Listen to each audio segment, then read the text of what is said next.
Bonjour à tous, je m'appelle Jeanne et bienvenue sur ma chaîne Pile à lire. En librairie, souvent les adultes me disent « Bonjour, je cherche un livre pour mon enfant qui a dévoré les 7 tomes d'Harry Potter ». Je ne vous ferai pas l'affront de vous présenter Harry Potter, tout le monde connaît maintenant, mais c'est une saga qui a mis énormément de jeunes gens à la lecture.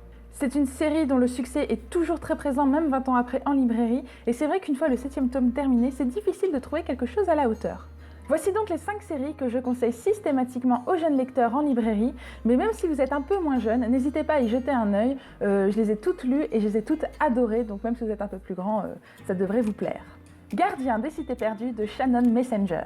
Nous suivons Sophie, une jeune fille de 12 ans qui n'est pas vraiment comme les autres. Elle a passé de nombreuses classes, elle n'a pas vraiment d'amis, et pire que tout, elle entend les pensées des gens. Jusqu'au jour où débarque le jeune Fitz, un jeune et adorable garçon de 12 ans, qui lui apprend qu'il a les mêmes pouvoirs qu'elle et qu'elle n'est pas réellement humaine. Sophie le rejoint du coup de l'autre côté du réel, au sein des cités perdues, et elle va rejoindre une école pour apprendre à maîtriser ses pouvoirs, mais également essayer de mener l'enquête pour savoir ce qui est arrivé à ses véritables parents et pourquoi on l'a envoyé chez les humains. Si le pitch est assez vu et revu, j'ai beaucoup aimé l'univers dans lequel Sophie évolue. Un univers où l'Atlantide est le centre commercial le plus chic du monde, où l'on dresse des dragons et des licornes, et où l'on prend une version idéalisée de la nature que l'on veut à tout prix protéger des actions humaines.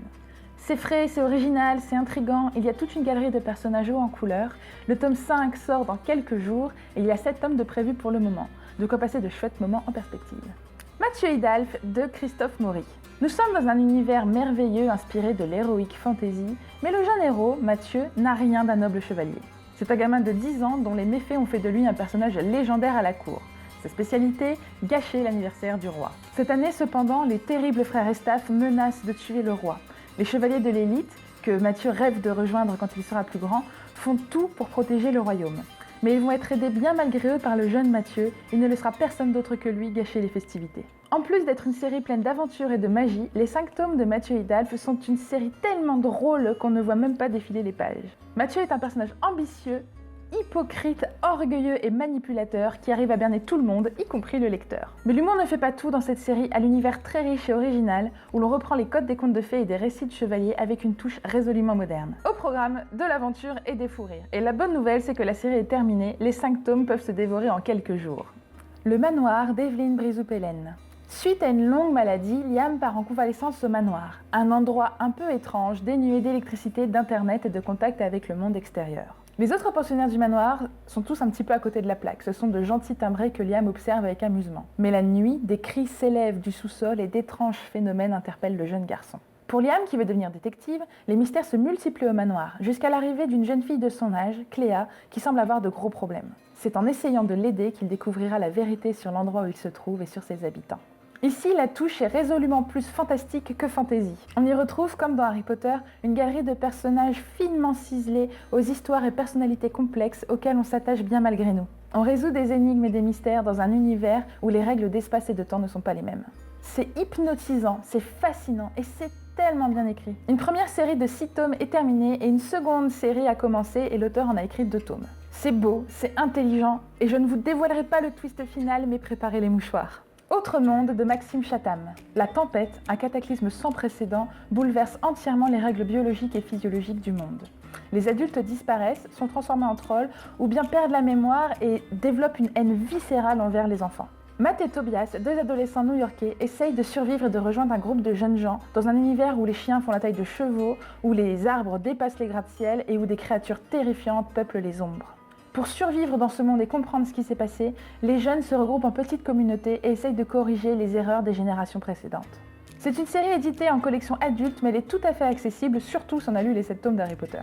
On y retrouve un trio de héros au caractère bien trempé, une prophétie, un univers riche et original, des rebondissements, du danger partout, le tout teinté d'une morale écologique assez subtile et bien amenée.